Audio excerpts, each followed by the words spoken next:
शिक्षा विभाग, खेलो भारत प्रमुख अवध राम इस आज की विचारोत्तेजक कार्यक्रम में आप सभी का अभिनंदन करती हूँ। आज हम सभी केवल एक कार्यक्रम में नहीं और परिवर्तन की यात्रा में सहभागी बनने के लिए आज एकत्रित हुए हैं। आज हम सभी एक ऐसे विषय के लिए एकत्रित हुए हैं जो केवल वर्तमान ही नहीं बल्कि हमारे राष्ट्र के भविष्य से भी जुड़ा है। पंच परिवर्तन में युवाओं की भूमिका। ये एक ऐसा विषय है जो सामाजिक, सांस्कृतिक, शैक्षणिक, राष्ट्रीय और नैतिक मूल्यों के पुनः निर्माण की बात करता है। युवा शक्ति जब सही दिशा, सही विचार और सही मार्गदर्शन के साथ आगे बढ़ती है तब राष्ट्र का परिवर्तन सुनिश्चित होता है। आज की ये संगोष्ठी इसी दिशा में एक सशक्त कदम है। आज का यह कार्यक्रम नवयुग कन्या महाविद्यालय, राजीव नगर, लखनऊ, अखिल भारतीय विद्यार्थी परिषद के संयुक्त तत्वाधान में आयोजित किया जा रहा है। ये कार्यक्रम महाविद्यालय की राष्ट्रीय सेवा योजना और अहिल्याबाई होलकर सांस्कृतिक क्लब द्वारा आयोजित है। यह आयोजन महाविद्यालय की आदरणीय प्राचार्य प्रोफेसर मंजुला उपाध्याय जी के संरक्षण और मार्गदर्शन में संपन्न हो रहा है। आज हमारे बीच में हमारे अतिथिगण आए हैं। हम चाहेंगे कार्यक्रम की शुरुआत हमारे आदर सत्कार से हो, तो हम स्वागत सम्मान के कार्यक्रम को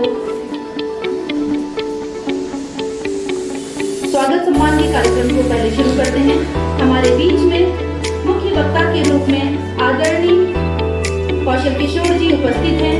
आप राष्ट्रीय स्वयंसेवक संघ में प्रांत प्रचारक हैं। अवध प्रांत के रूप में संगठनात्मक कार्यों के साथ युवा निर्माण, राष्ट्र चिंतन और सामाजिक जागरण क्षेत्र में लंबे समय से भूमिका निभा रहे हैं। अब मैं आदरणीय प्राचार्य जी से अनुरोध करती हूँ कि वो मुख्य वक्ता आदरणीय किशोर जी का स्वागत, सम्मान और भेंट, स्मृति चिन्ह और अंग वस्त्र द्वारा करें। तालियों से स्वागत।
आपका इस प्रांगण में बहुत बहुत स्वागत है।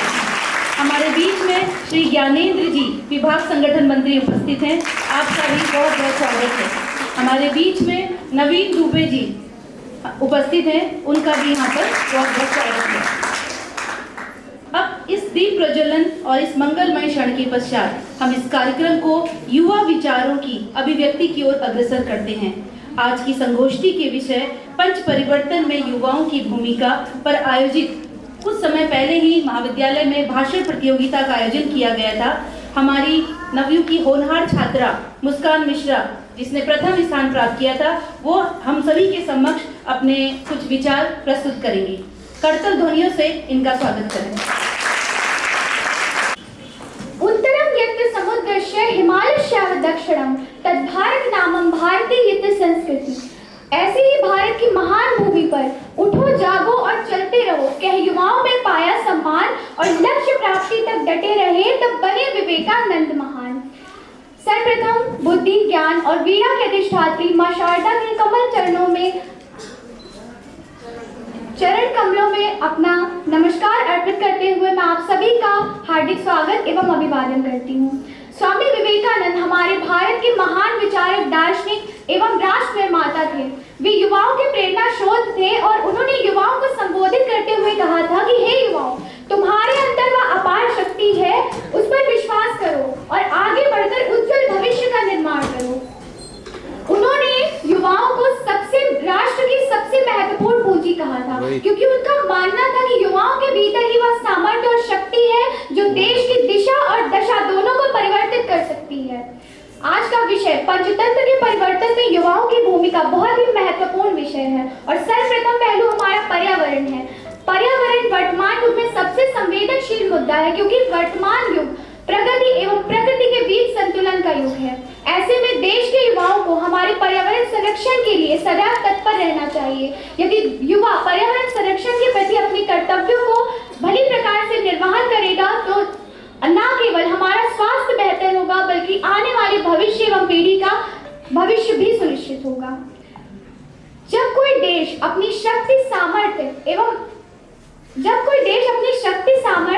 एवं किए गए कृत्यों पर विश्वास करता है, सच्चे अर्थों में तभी वह आत्मनिर्भर बनता है। और स्वदेशी और आत्मनिर्भर भारत का सपना केवल एक विचार नहीं है, केवल एक सपना नहीं है, बल्कि भारत के उज्जवल भविष्य की नींव है, जो आगे चलकर भारत के 2047 विकसित भारत का लक्ष्य तय करने में भी महत्वपूर्ण भूमिका निभा रहा है।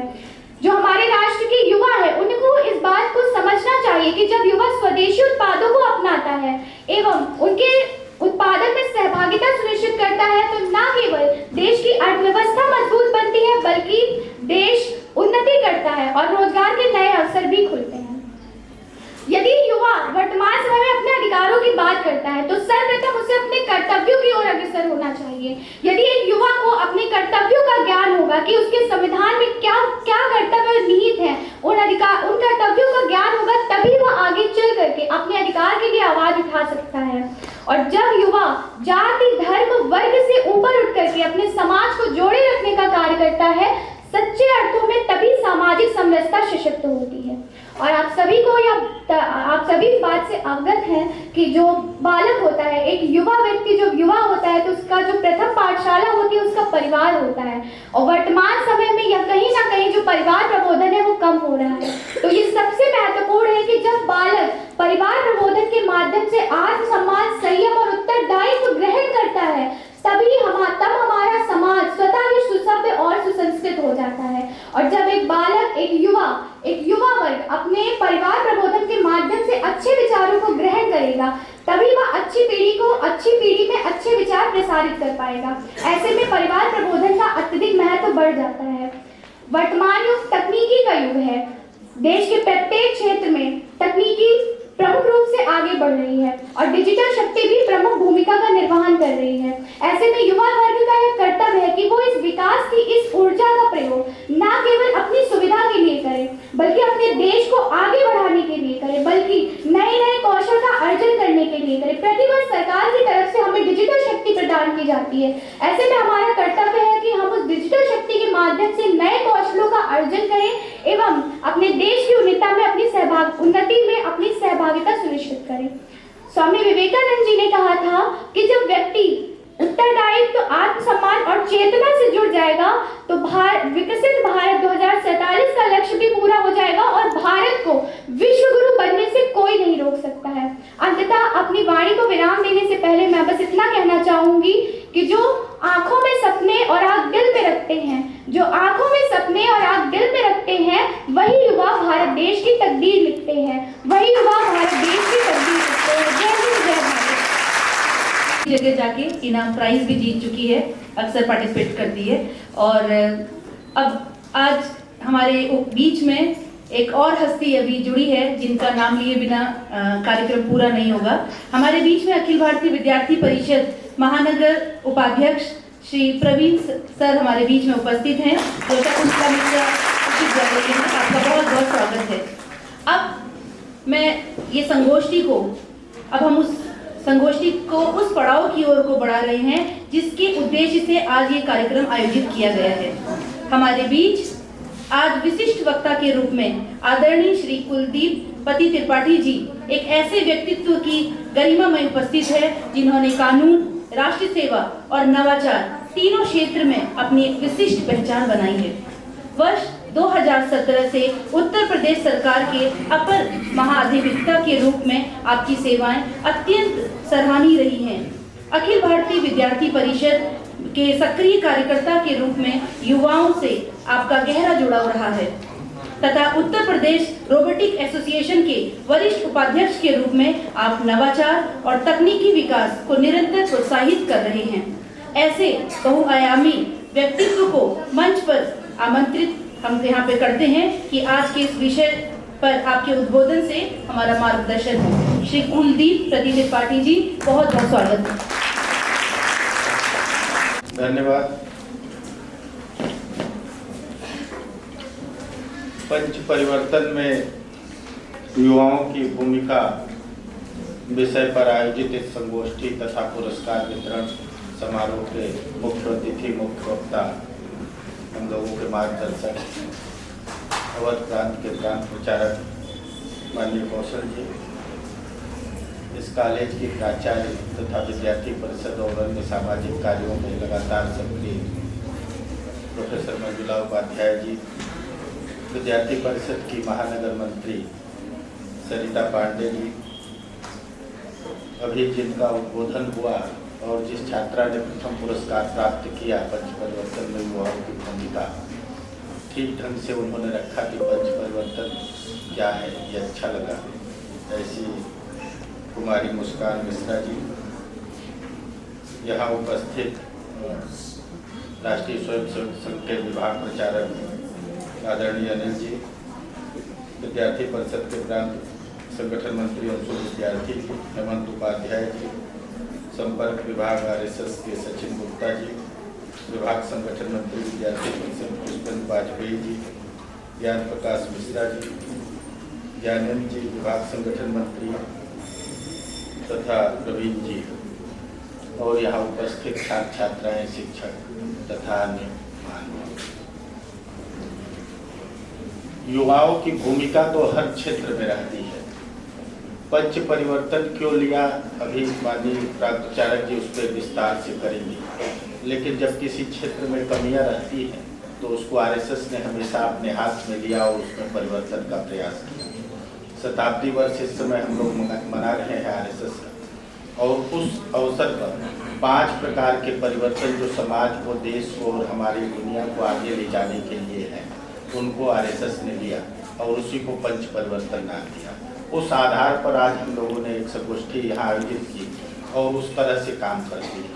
तो हम समाज में परिवर्तन और युवाओं के लिए करते हैं। युवाओं की क्यों बड़ी भूमिका है, युवाओं की हर क्षेत्र में भूमिका है, क्योंकि युवा एक ऐसी कली है जिसको जिस क्षेत्र में आप चाहेंगे हमेशा डेवलप कर सकते हैं, उसको आगे बढ़ा सकते हैं। देखिए, जब हम विद्यालय में, आप महाविद्यालय में शिक्षा ले रहे हैं और इसके निचले पायदान पे रहे होंगे कक्षा 1-2 से लेकर आज तक, तो आप विषयों को पढ़ते हैं, आप सब्जेक्ट को पढ़ते हैं, आप ज्ञान को पढ़ते हैं। आप विज्ञान के क्षेत्र में है तो विज्ञान की चीज़ों को पढ़ते हैं, लॉ के क्षेत्र में है तो विधि को पढ़ रहे हैं, आर्किटेक्ट हैं तो आर्किटेक्ट को पढ़ रहे हैं। हर प्रकार की विधाओं की आपको नॉलेज तो है, लेकिन जीवन जीने की कला जो है, जो हमें रखनी चाहिए, कैसे हमें समाज में व्यवहार करना है, कैसे हमें परिवार में व्यवहार करना है, कैसे हमें लोगों से व्यवहार करना है। इसीलिए आप कभी कभी देखेंगे कि बहुत विद्वान व्यक्ति भी है, लेकिन उसका व्यवहार न ठीक होने पे कभी कभी वो बहुत आगे भी नहीं जा पाता और समाज को उसकी योग्यता का पूरा लाभ भी नहीं मिल पाता है। इसलिए व्यक्तित्व निर्माण की जरूरत है। विद्यार्थी परिषद हमेशा से व्यक्तित्व निर्माण और संघ भी लोगों को शाखा के माध्यम से व्यक्तित्व निर्माण, क्यों? क्योंकि व्यक्ति का अगर निर्माण कर दिया आपने तो आज आपके लिए व्यक्तित्व निर्माण होगा। कहते हैं कि इनका विराट व्यक्तित्व है। क्यों कहते हैं? क्योंकि वो हर प्रकार की चीजों को समाहित किए हुए हैं। वो कोई बहुत बड़े विद्वान, वकील, डॉक्टर, इंजीनियर हैं, ये बात नहीं है। उस डॉक्टर, इंजीनियर, वकील होने के साथ साथ वो एक अच्छे मनुष्य हैं।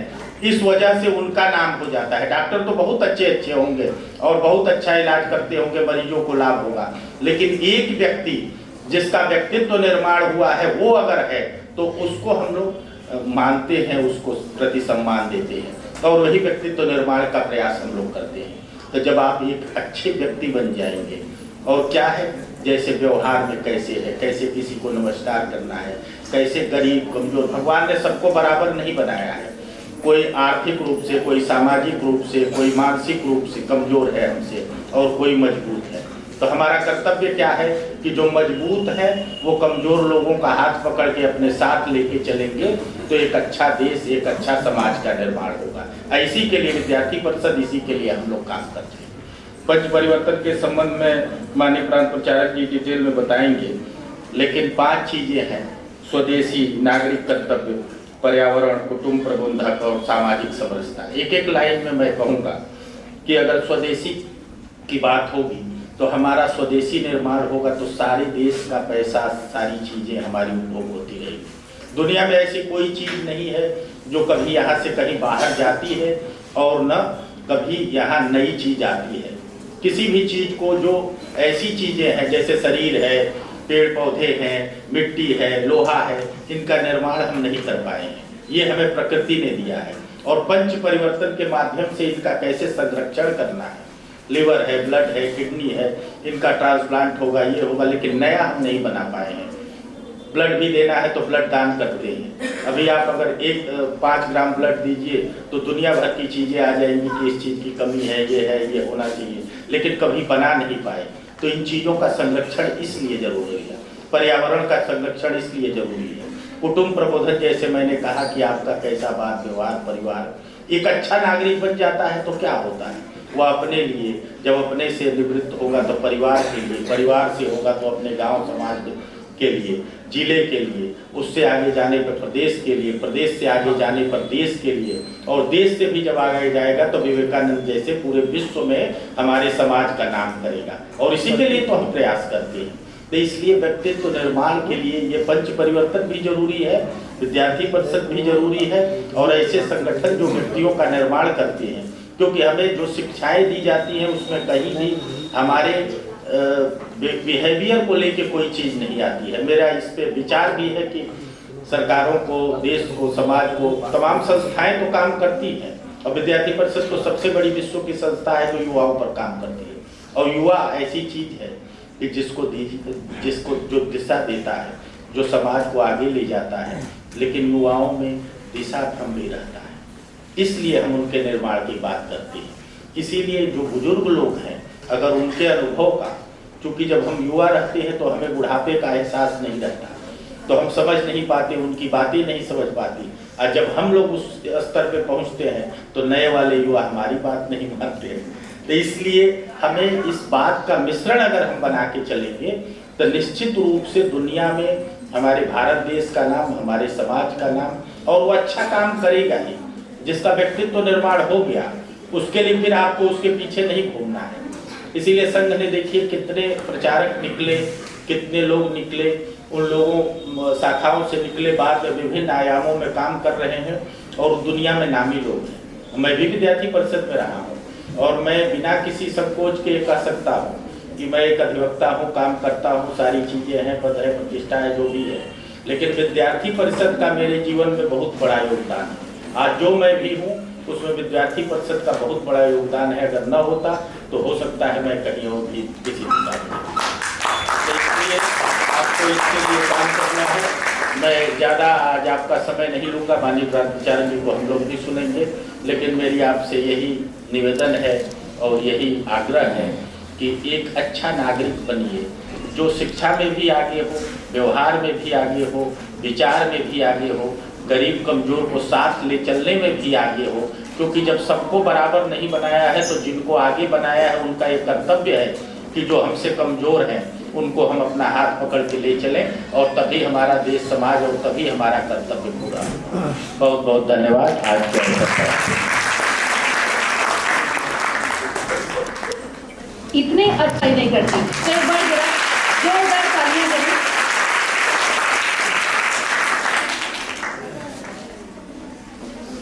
आपके विचारों ने आज हमें ये समझने का मौका दिया कि राष्ट्र निर्माण में युवाओं की जो भूमिका है ये कितनी ज़्यादा महत्वपूर्ण है। आपके प्रेरक शब्दों के लिए हम आपका हार्दिक आभार व्यक्त करते हैं। और एक अच्छा नागरिक बनने के लिए, बच्चों के व्यक्तित्व को बनने के लिए किन किन बातों का आपने उनको बहुत अच्छे से इस समय बच्चों को अच्छी तरह उनको मार्गदर्शन दिया। अब कार्यक्रम के अगले पड़ाव में हम आगे बढ़ते हैं आज के मुख्य वक्ता के कार्यक्रम की ओर। आज की संगोष्ठी के जो मुख्य वक्ता राष्ट्रीय स्वयंसेवक संघ में प्रांत प्रचारक अवध प्रांत के रूप में अपने विचारशील, अनुशासित और संगठनात्मक कार्यों के लिए जाने जाते हैं। आपका केंद्र भारतीय भवन संघ कार्यालय है। इससे पूर्व आप गोरक्ष प्रांत के सह प्रांत प्रचारक, अवध प्रांत के प्रचारक प्रमुख, विभाग, जिला, नगर और प्रचारक के दायित्व का निर्वहन कर चुके हैं। आदरणीय श्री कौशल किशोर जी से मैं सादर अनुरोध करती हूं कि वे आज पंच परिवर्तन में युवाओं की भूमिका विषय पर अपना मार्गदर्शक उद्बोधन करें। बहुत बहुत स्वागत है।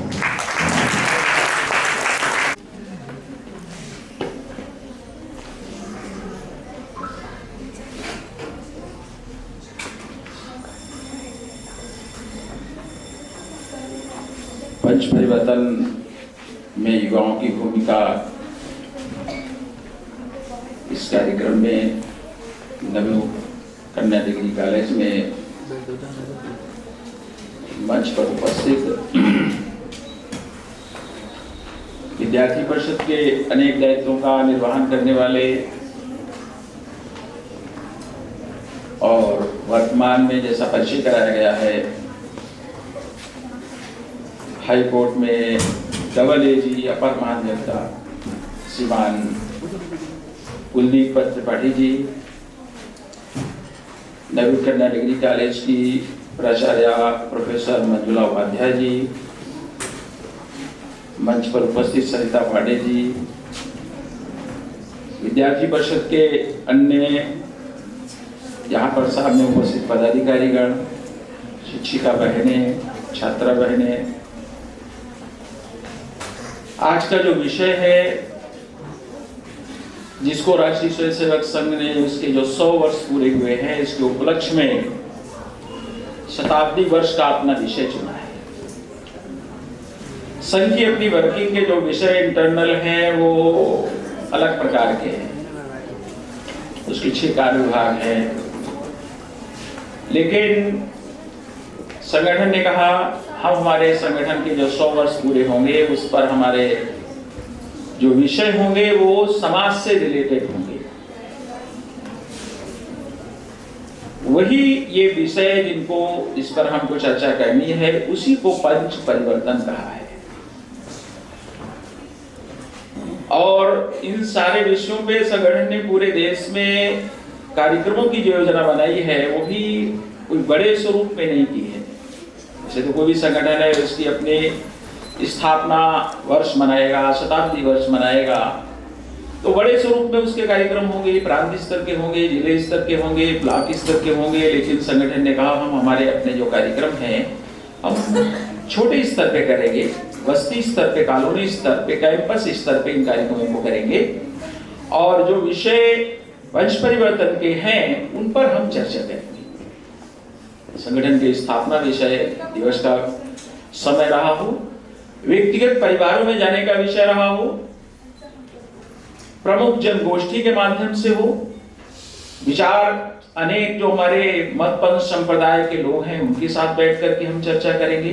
क्योंकि जो ये विषय हैं ये आज भी और प्रासंगिक हैं और आने वाले समय में भी इन विषयों पे सभी को काम करने की आवश्यकता रहेगी। पहले विषय आपने सुने होंगे कि नहीं सुने हैं मैं नहीं पता, लेकिन मैं चर्चा करूंगा तो आपके ध्यान में आएगा कि वास्तव में इस विषय समाज के लिए कितने प्रासंगिक हैं। और नवयुग कन्या डिग्री कॉलेज में कार्यक्रम है, बहनों के छात्राओं के बीच में कार्यक्रम है, इसलिए मैं बताना चाहूंगा इसमें हमारी भूमिका, और भी लास्ट में थोड़ी सी चर्चा करेंगे। लेकिन स्वामी विवेकानंद जी ने जरूर कहा था कि मेरा विश्वास आधुनिक युवा पीढ़ी में है और हमारे इसमें से नवयुवकों में से और कार्यकर्ता निकलेंगे। और इसके लिए उन्होंने आगे कहा था वह समाज की समस्याओं का सिंह की भांति समाधान करेंगे, ऐसा उन्होंने बोला था। क्योंकि हम नवयुवक ही और इस देश को दिशा दे सकते हैं। जो ऊर्जा हम सबके अंदर है, अधिक आयु होने पे कार्य करने की क्षमता भी कम होती है, और हम नवयुवकों के मध्य में हम जितना विषयों को लेकर के जा सकते हैं, मिक्सअप हो सकते हैं, उतना अधिक आयु का व्यक्ति और वो जाता है तो शायद उसको कम मिक्सअप हो पाता है, बात उसकी कम लोग सुनना पसंद करते हैं। लेकिन हम अपने एज ग्रुप में जब बातचीत करते हैं तो लोग उसको सुनते हैं, चर्चात्मक बात होती है, कोई भाषण ही नहीं होता है। इसलिए स्वामी विवेकानंद जी ने कहा था मेरा विश्वास आधुनिक युवा पीढ़ी में है, इसमें से हमारे कार्यकर्ता निकलेंगे और समाज की समस्याओं का सिंह की भांति उसका समाधान करेंगे। जो पंच परिवर्तन है, जिसमें अभी बताया हमारे कुलदीप जी ने 5 विषय, जिसका पहला जो विषय है वह है कुटुंब प्रबोधन, परिवार प्रबोधन। कहा है कुटुंबो रक्षति रक्षिता, परिवार की रक्षा में ही हमारी रक्षा है। और टूटते हुए परिवार आज के समय की जो समस्या सबसे बड़ी है वो टूटते हुए परिवार ही है। कभी ब्रिटेन में वहां के संगठन के कार्यक्रम में रक्षाबंधन में वहां की प्रधानमंत्री मार्गरेट थैचर आई थी, तो उन्होंने कहा था संगठन के लोगों से, आपके भारत में वहां पे ये सम्मिलित परिवार कैसे रहते हैं? एक नहीं तो 4-4 पीढ़ियां साथ साथ रहते हैं। परिवारों में 10, 15, 20, 25, ग्रामीण क्षेत्रों में 50-50 लोग साथ साथ रहते हैं। ये कैसे संभव है? क्या मेरे ब्रिटेन में भी हो सकता है क्या? यानी पश्चिम के वहां के देशों में यानी सम्मिलित परिवार की कल्पना ही नहीं है।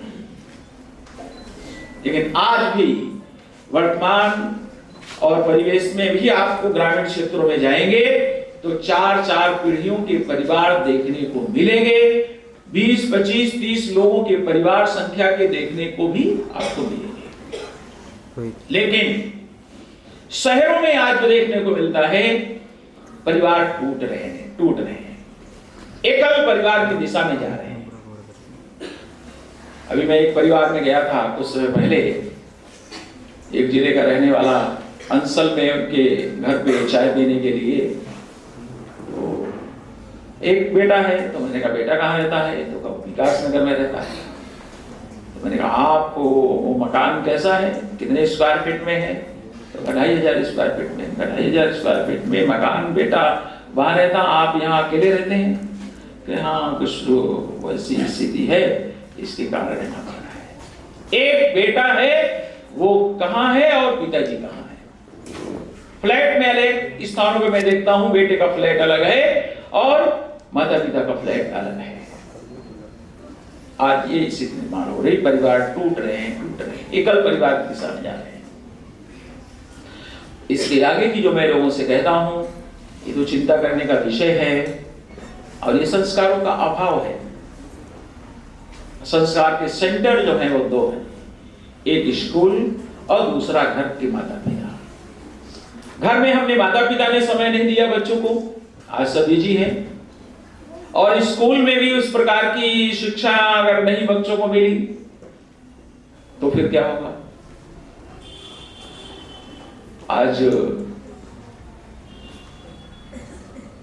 गार्जियन इतने बिजी रहते हैं, घरों में देखने को मिलता है घर के मेंबर्स अलग अलग टाइम से आते हैं, भोजन करते हैं, खाना खाते हैं, सो जाते हैं, अगले दिन फिर अलग अलग टाइम से तैयार होते हैं, घर से चले जाते हैं और पता चलता है कि कई कई दिन आपस में मिलना नहीं होता है। मिलकर के बैठ के चर्चा करना तो बहुत मुश्किल हो गया है। ड्राइंग रूम में बैठते भी हैं, सभी लोग बैठे हैं तो सभी लोग अपने अपने मोबाइल में बिजी हैं, आपस में बात नहीं। इसलिए मैं कहता हूं परिवार की बात परिवार के साथ मोबाइल बंद कर दी। ये मैं जनरल चर्चा करता हूं। हम परिवार के साथ 24 घंटे में किसी भी समय तो बैठे हैं और मैं लोगों से कहता हूं उसकी चर्चा का विषय क्या होना चाहिए। तो हमारे परिवार की चर्चा का विषय हमारे अपने घर परिवार, हमारे जो पूर्वज उनका होना चाहिए। नहीं तो बच्चों से आज पूछो पिताजी का नाम तो बताता है, बाबा का नाम तो शायद उसको कई बार ध्यान में नहीं रहता है, बाबा के पिता का नाम तो सामान्यतः बच्चों को पता ही नहीं होता है। क्यों? कभी घर में उनके सामने बैठकर किस विषय की चर्चा किसी ने नहीं की। तो हम कहते हैं परिवार की बात परिवार के साथ मोबाइल बंद करके और हम उनके साथ चर्चा करें, अपने घर परिवार रिलेशन, अपने पूर्वज और हमने जो अचीव किया है, हमने जो एक बिजनेस खड़ा किया है, प्रॉपर्टी सारी खड़ी की है, किस संघर्ष में किस मेहनत के साथ में, वो भी बच्चों को बतानी चाहिए। नहीं तो उनके ध्यान में नहीं आता है आज की जो स्थिति है कि माता पिता ने मेरे कितने परिश्रम से सब खड़ा किया है।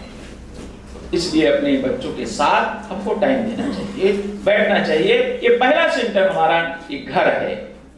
हमारे एक संत है, मैंने उनको सुना है, उन्होंने कहा है कि हमको परिवार के मेंबर सभी 24 घंटे में एक बार रात्रि का भोजन तो साथ साथ करें।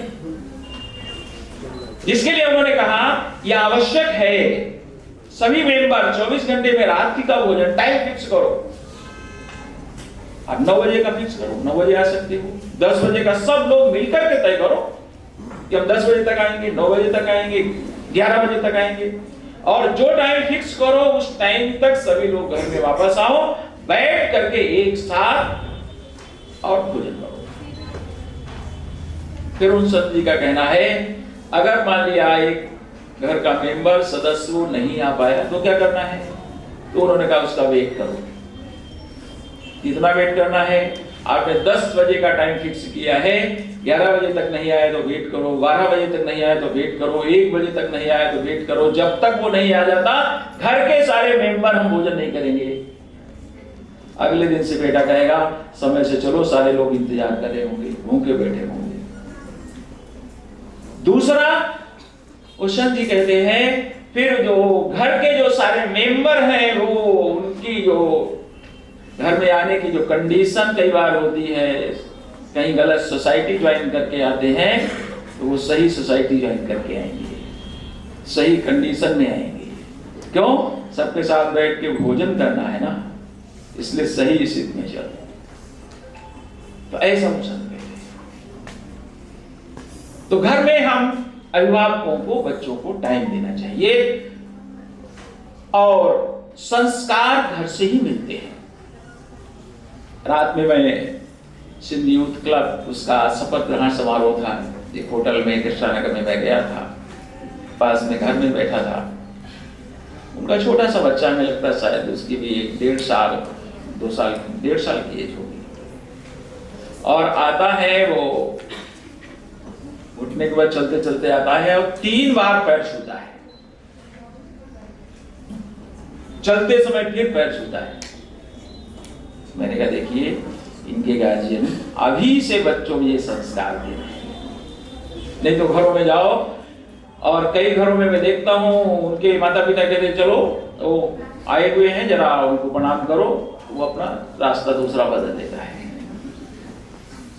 क्यों? ये बचपन से तो उनको हमने संस्कार दिए नहीं, इसलिए ये स्थिति निर्माण होती है। और दूसरा जो सेंटर संस्कार का हमारा है वह है हमारा स्कूल। स्कूल में अगर हमको वहां से भी संस्कार नहीं मिले तो फिर क्या होगा? और उसकी जो आगे की जो परिवार का टूटना ही नहीं, एकल परिवार की दिशा में जाना ही नहीं, जो उसकी और आगे की जो स्थिति निर्माण हो रही है वो बहुत ही और चिंता करने का विषय है। वो स्थिति क्या है? वृद्धाश्रमों का खुलना।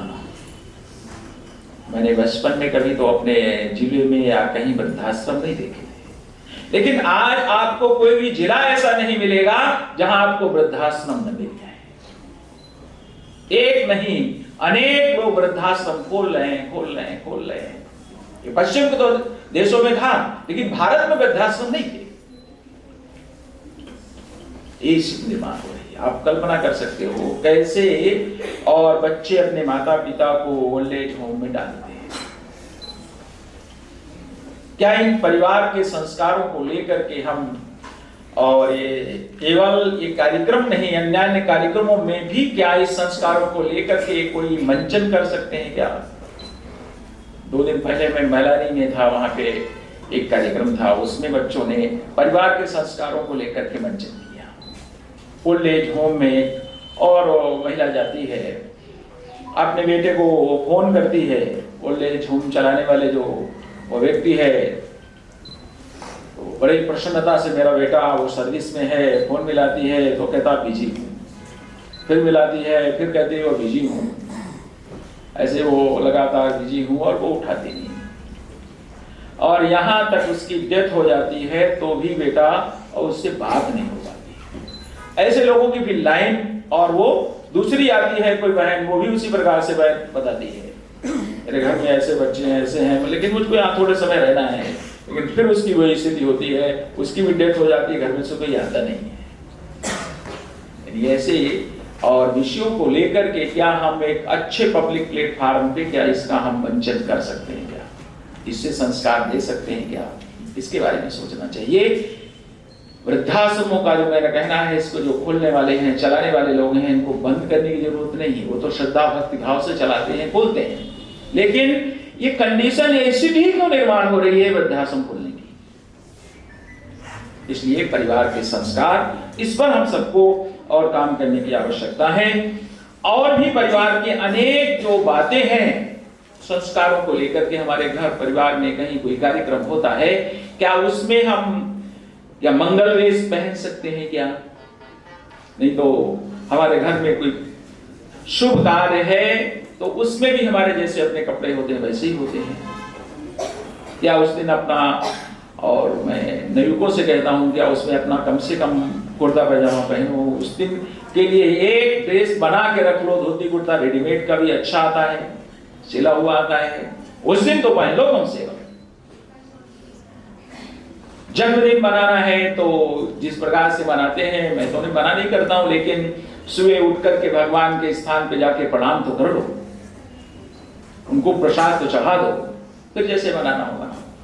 ये छोटे छोटे संस्कार हम बच्चों को दे सकते हैं, पर्व सामूहिक मना सकते हैं, और वर्ष में हम अपने परिवारों के और इस प्रकार के संस्कारों को लेकर के और सम्मिलित कार्यक्रम भी कर सकते हैं।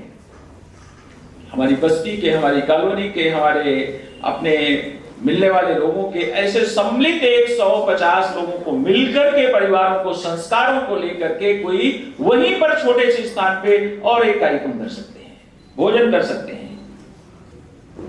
उसकी डॉक्यूमेंट्री के द्वारा हम संस्कारों का चित्रण कर सकते हैं, नाट्य मंचन हो सकता है, कोई प्रतियोगिता हो सकती है। यानी भिन्न भिन्न प्रकार के परिवारों के संस्कारों के अभाव में और वर्तमान में क्या स्थिति निर्माण हो रही है, यह विषय हमको ध्यान में लाना है।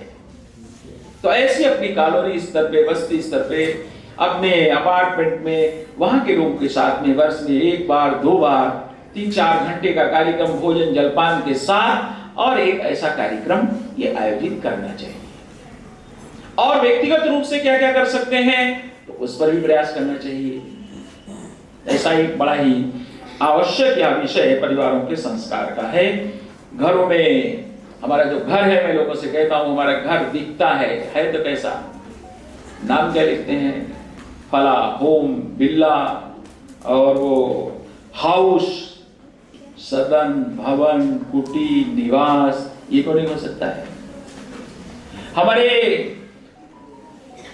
ठीक है हमको इंग्लिश आनी चाहिए, हमारी इंग्लिश स्पीकिंग अच्छी होनी चाहिए, लेकिन हमारे जो हस्ताक्षर है, साइन है, वो हिंदी में क्यों नहीं होने चाहिए? इस पर भी ध्यान देने की आवश्यकता है। हमारी घर की नेम प्लेट लगी बाहर है, वो इंग्लिश में लगी है, कितने लोग पढ़ने वाले जानने वाले लोग हैं। तो ऐसे अनेक जो संस्कारों के विषय हैं, इन पर हमें काम करने की यह आवश्यकता है। और इसके लिए हम अपने महापुरुषों का भी स्मरण कर सकते हैं, परिवारों के संस्कारों को लेकर के। आज हम देखते हैं जब परिवार बिखर रहे हैं, टूट रहे हैं, परस्पर झगड़े हो रहे हैं, भाइयों भाइयों में झगड़े हो रहे हैं, प्रॉपर्टी को लेकर झगड़े हो रहे हैं, पैसे को लेकर के झगड़े हो रहे हैं, ऐसे समय हम अपने महापुरुषों को स्मरण कर सकते हैं। राज्य को, शासन सत्ता को लेकर के झगड़े हो रहे हैं, विवाद हो रहे हैं, ऐसे समय में हम अपने महापुरुषों का स्मरण कर सकते हैं। किसका कर सकते हैं? मैं तो कहता हूं प्रभु राम का स्मरण करो। आज प्रॉपर्टी को लेकर झगड़े हो रहे हैं तो प्रभु राम जी का, उनका घर परिवार, भाई, उनकी आपस में और कैसा आपस में प्रेम भाव है।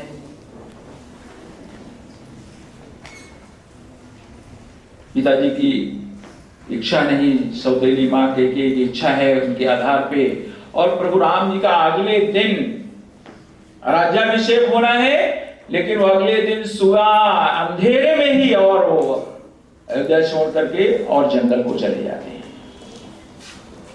आज के समय होता तो क्या होता है? सारी पब्लिक, सारी जनता तो राम जी के साथ थी। आज के समय के राम होते तो क्या कहते? नहीं, वोटिंग करा लो,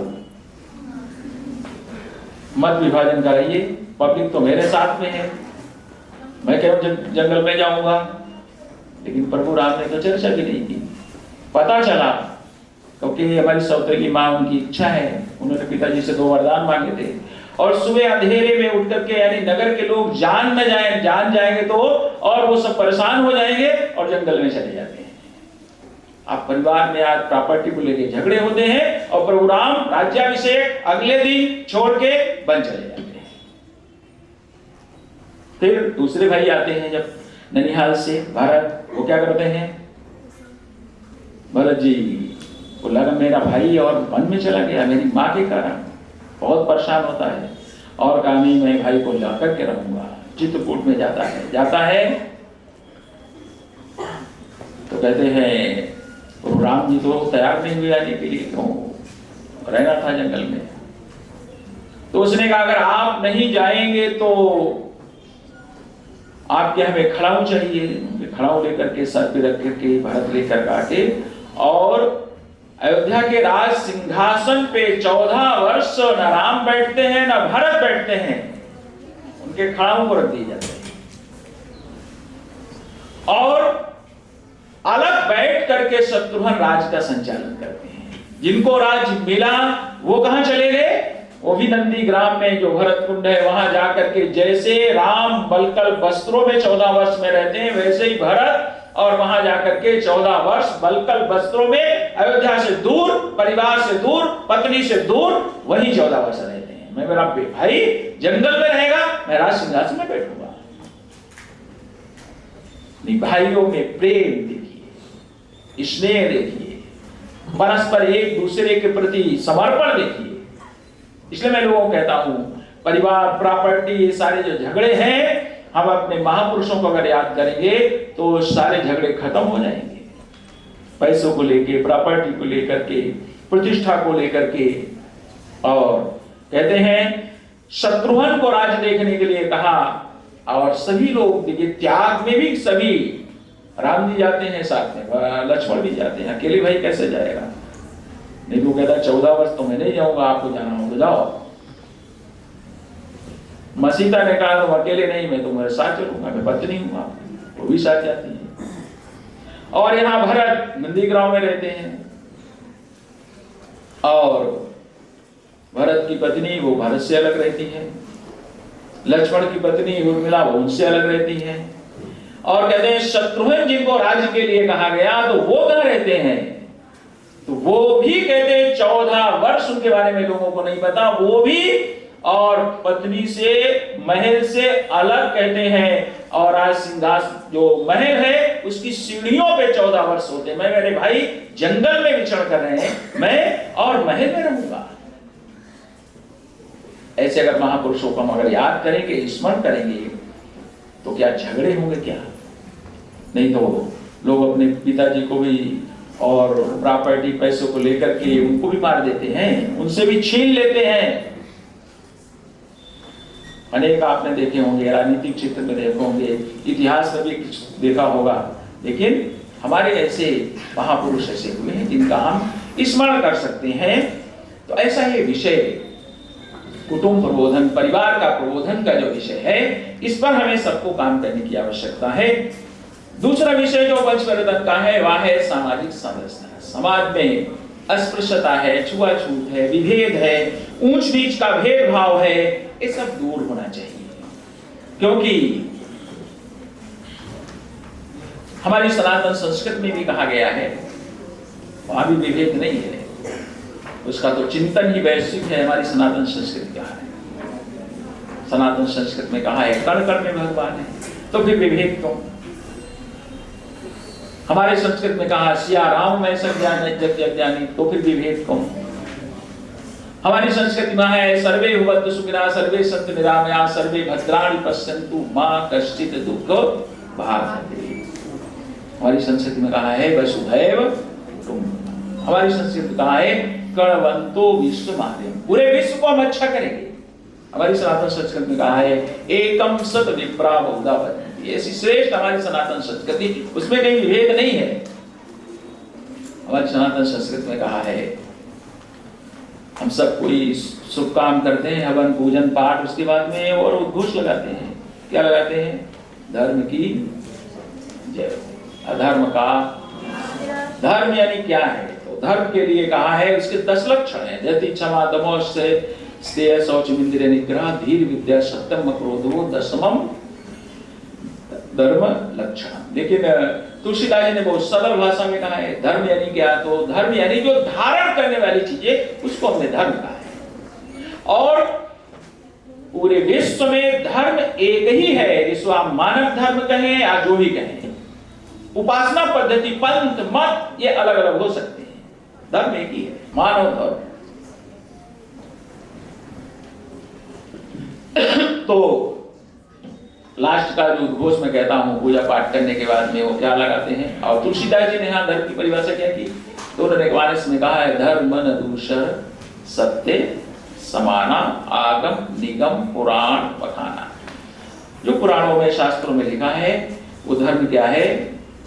जो सत्य है, जो सही है वो धर्म है, जो असत्य है, जो गलत है वह अधर्म है। बहुत सरल परिभाषा। तो हम उद्घोष लगाते हैं धर्म की जय हो, अधर्म का नाश हो। अगला लगाते हैं, क्या लगाते हैं? भारत के लोगों में सद्भावना हो,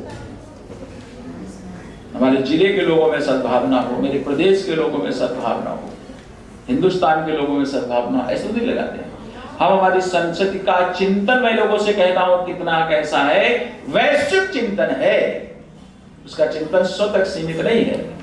उद्घोष लगाते हैं मनुष्यों में नहीं, भारत के लोगों में नहीं, प्राणियों में सद्भावना हो, ये हमारी सनातन संस्कृति का चिंतन है। और अगला उद्घोष क्या लगाते हैं?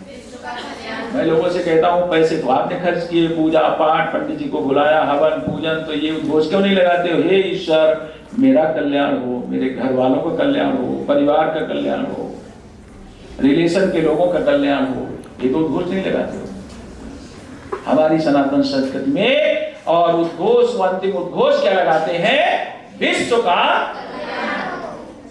ऐसा श्रेष्ठ हमारा चिंतन है हमारी सनातन संस्कृति में, इसमें कहीं कोई विभेद नहीं है। समाज में अंगांगी भाव होना चाहिए।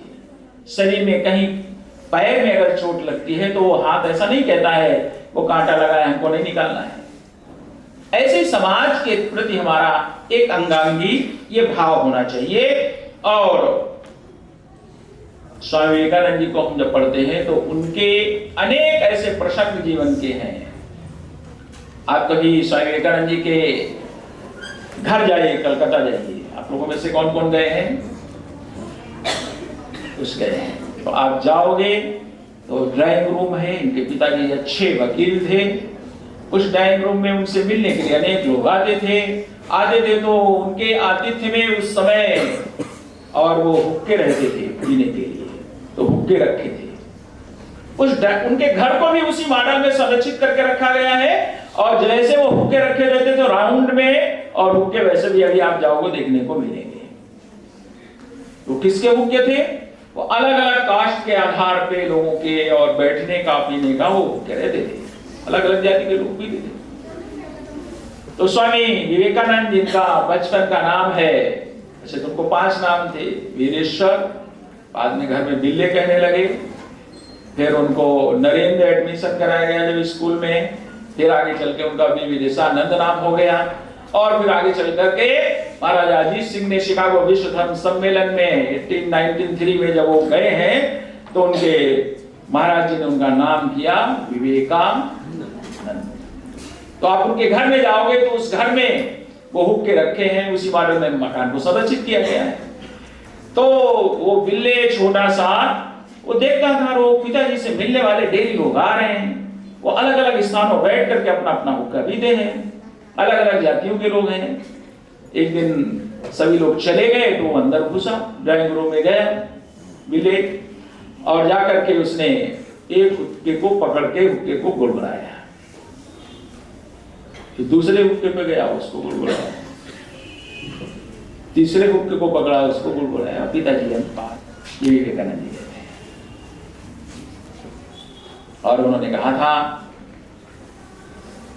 मैं उस प्रभु का उपासक हूं जिसे अज्ञानी लोग मनुष्य कहते हैं, नर सेवा नारायण सेवा। और भारत के जो गरीब लोग हैं, शोषित पीड़ित जिनको कह सकते हैं, ऐसे लोगों के प्रति उनके मन में कितनी संवेदना थी।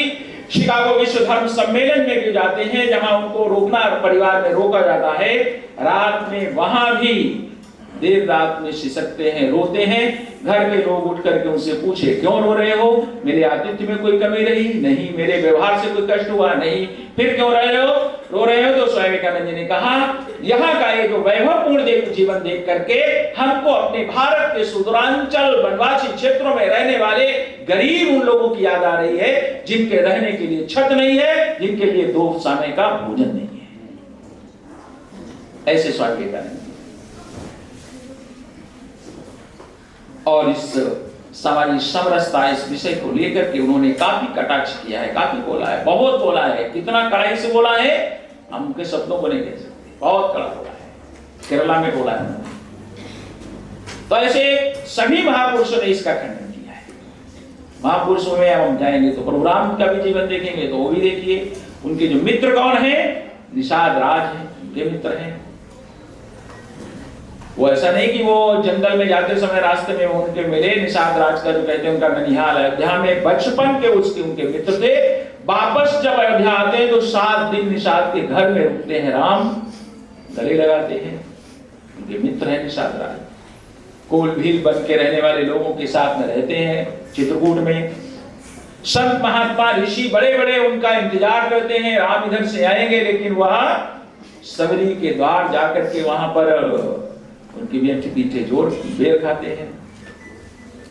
और आज के समय में जिनको हम कह सकते वह स्पर्श रहे होंगे, ऐसे जटायु के प्राण भी प्रभु राम की गोदी में निकलते हैं। आज उनको हम कह सकते वह स्पर्श रहे होंगे। इसलिए किसी कवि ने लिखा भी है, न रोए वन गमन में श्री पिता की वेदनाओं पर, उठाकर गीध को निज गोद में आंसू बहाते। ऐसे हमारे महापुरुष के जीवन के उदाहरण हैं। आज संगठन में हम लोग 3 प्रकार से और एक सर्वे भी करते हैं, देखना चाहिए हमारे गांव का मंदिर में सबका प्रवेश है कि नहीं, हमारे गांव में शमशान कॉमन है कि नहीं, जल सबके लिए उपलब्ध है कि नहीं। ये 3 विषयों में सर्वे करना चाहिए। इसका संगठन ने आह्वान किया है। और देखना चाहिए अगर कहीं भी कोई विभेद है तो समाज से वो दूर होना चाहिए, क्योंकि ये अस्पृश्यता रूपी दोष दुर्गुण, इसके कारण समाज टूटता है। इसको दोष को लेकर के समाज को लोग तोड़ने का प्रयत्न भी करते हैं। इसलिए ये दोष दुर्गुण समाज से बिल्कुल दूर होना चाहिए।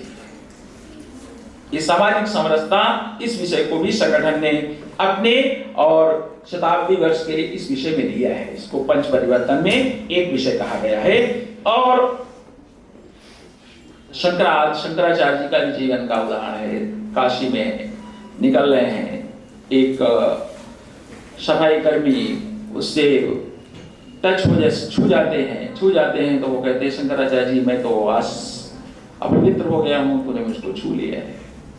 तो वो सफाई कर्मी शंकराचार्य जी को क्या कहता है, जिसके कारण वो उनको शंकराचार्य जी और क्षमा याचना भी करते हैं। वो कहता है शंकराचार्य जी से, आपका जो शरीर है ये 5 तत्वों से मिलकर के बना है। क्षिति जल पावक गगन समीला, पंचरचित या सभी का है शरीर। कोई भी मनुष्य है उसका शरीर 5 तत्वों से मिलकर के बना है। तो वो कहता है आपका शरीर, मेरा शरीर 5 तत्वों से मिलकर के बना है, आपका भी शरीर 5 तत्वों से मिलकर के बना है। आपके शरीर में कोई छठा कोई तत्व तो अलग से तो नहीं इस पर स्पेशल है? नहीं। फिर वो कहता है जो जीवात्मा मेरे अंदर है वही आपके अंदर है। और फिर वो कहता है जब सेम हमारा आपका शरीर है, सेम आप यही एक जीवात्मा हम दोनों के लिए अंदर है, तो किसको आपस में टच और स्पर्श होने से आपको तो फिर क्या हो गया? इसको लेकर के कहते हैं और शंकराचार्य जी उसको क्षमा याचना प्रणाम करते हैं। ये दोष दुर्गुण दूर होना चाहिए, इस पर काम करने की एक आवश्यकता है। और तीसरा विषय जो इसका है पंच परिवर्तन का, वह है पर्यावरण संरक्षण। पर्यावरण संरक्षण में 3 विषय हम लोगों ने लिए हैं। एक वृक्षारोपण है, दूसरा है जल संरक्षण, तीसरा पानी। इसमें पेड़ लगाओ, पानी बचाओ, पॉलीथीन हटाओ। पेड़ लोग काट रहे हैं, जंगल खत्म हो रहे हैं, जिसका रिजल्ट परिणाम क्या है? आज हर वर्ष आप देखोगे गर्मियों में टेम्परेचर बढ़ता है और पूरे वर्ष में लोगों की जो मृत्यु हो रही है वो किस बीमारी से अधिक हो रही है? तो अनेक बीमारियों से नहीं, हीट वेव के कारण अधिक मृत्यु हो रही है। ग्लेशियर खिसक रहे हैं, हर वर्ष का टेम्परेचर बढ़ जा रहा है।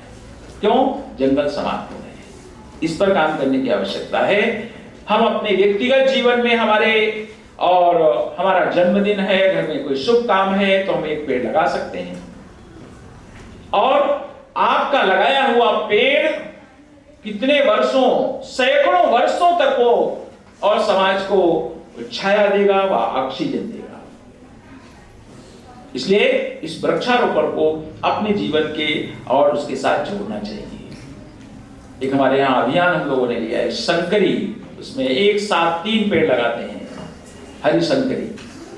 उसमें पीपल, बरगद, पाकड़, तीनों को एक ही उसमें और गमले में लगाते हैं।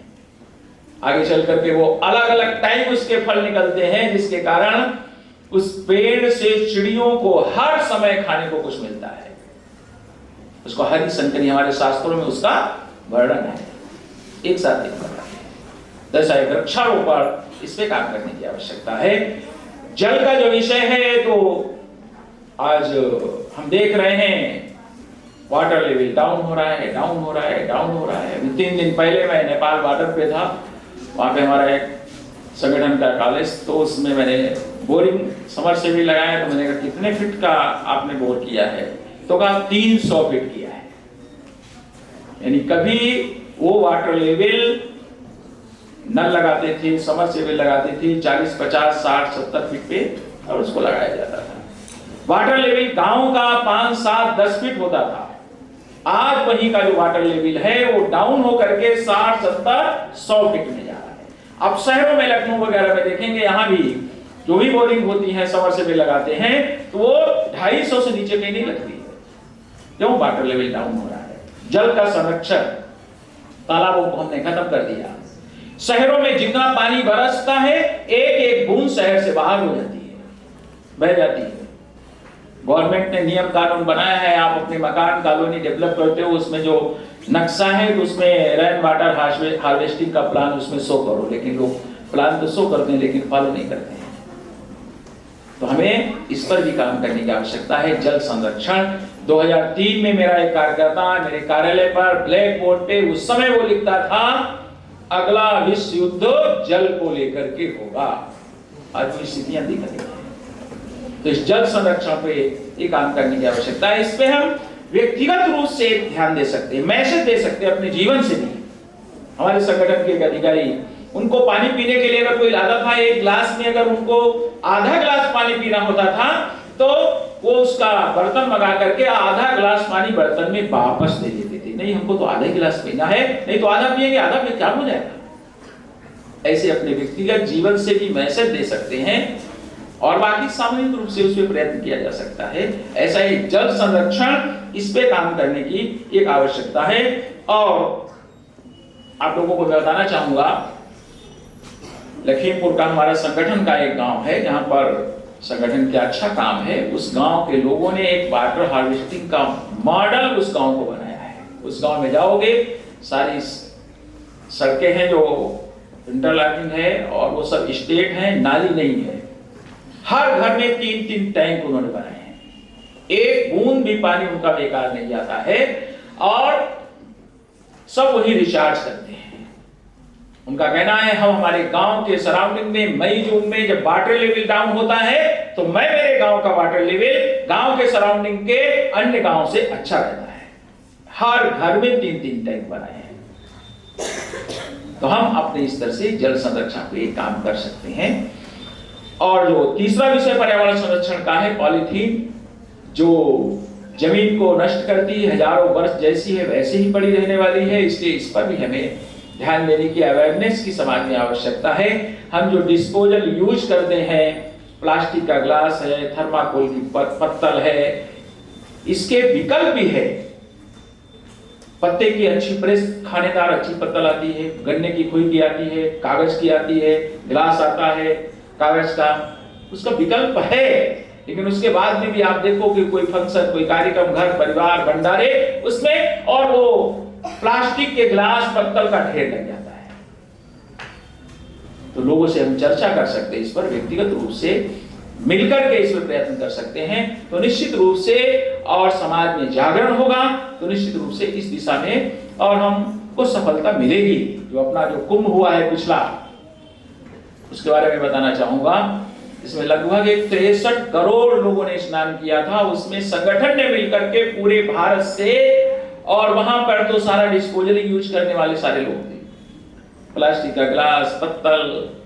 संगठन ने, आपको मैं आंकड़े देना चाहूंगा, 14 लाख थाली समाज से मांगी, सैकड़ों ट्रक थालियां, और उतने ही कागज, इसके कपड़े के बैग, उतने ही ग्लास, और करीब करीब 500 कार्यकर्ताओं को लगा करके निःशुल्क समाज से मांगा। और वहां के सारे जो कैंप थे उसमें निःशुल्क उनको दिया। आपको 100 चाहिए 100 लोग, 500 चाहिए 500 लोग, करीब करीब 12 लाख थाली और ये सब हम लोग वितरण कर पाए। जिसके कारण कह सकते हैं कि पूरे कुंभ से जो हजारों ट्रक ये कचरा निकलता वो शायद बच गया। 14 लाख थाली, 500 कार्यकर्ता बांटते रहे। तो हम अपने स्तर से प्रयास कर सकते, इसके बारे में कितना कर सकते इस पर विचार करना चाहिए। और ये चौथा विषय जो है, स्व का बोध और स्वदेशी जीवन शैली। हमारी डेली यूज की जो वस्तुएं हैं वो हमको अपनी भारत की बनी हुई वस्तुओं को उपयोग करना चाहिए। नहीं तो दीपावली है तो हम चाइना की झालर, उसका बल्ब है, ट्यूबलाइट, उसको हम लगाते हैं। डेली हमारी जो यूज की अन्य वस्तुएं हैं वो विदेश की हम यूज करते हैं। हमारे देश को अगर टेक्नोलॉजी की जरूरत होगी तो किसी देश के साथ हम आपस में ट्रांसफर करेंगे, लेकिन डेली यूज की जो वस्तुएं हैं वो तो हम स्वदेशी उपयोग करेंगे। और स्व का बोध, हमारे लोगों के मन में जो हीन भावना रहती है इसको भी दूर करने की आवश्यकता है। हमारा गौरवशाली अतीत, हर फील्ड में हम आगे रहे, हमेशा चाहे वो आर्थिक क्षेत्र रहा हो, सोने की चिड़िया हमको कहा गया है, शिक्षा के क्षेत्र में विश्व गुरु कहा गया है, सामरिक दृष्टि में भी हम शक्तिशाली रहे हैं। उन विषयों में बहुत डिटेल में नहीं आज चर्चा करूंगा, नहीं तो गौरवशाली अतीत अपने में एक लंबा विषय है। हमारे लोगों के मन में ही भावना क्यों? हमारी शेष सनातन संस्कृति, उसका वैश्विक चिंतन, उसके प्रति ही भावना क्यों? तो स्व का बोध, स्वदेशी जीवन शैली, इस पर भी काम करने की आवश्यकता है। और अंतिम जो विशेषता है, नागरिक कर्तव्य, नागरिक अनुशासन।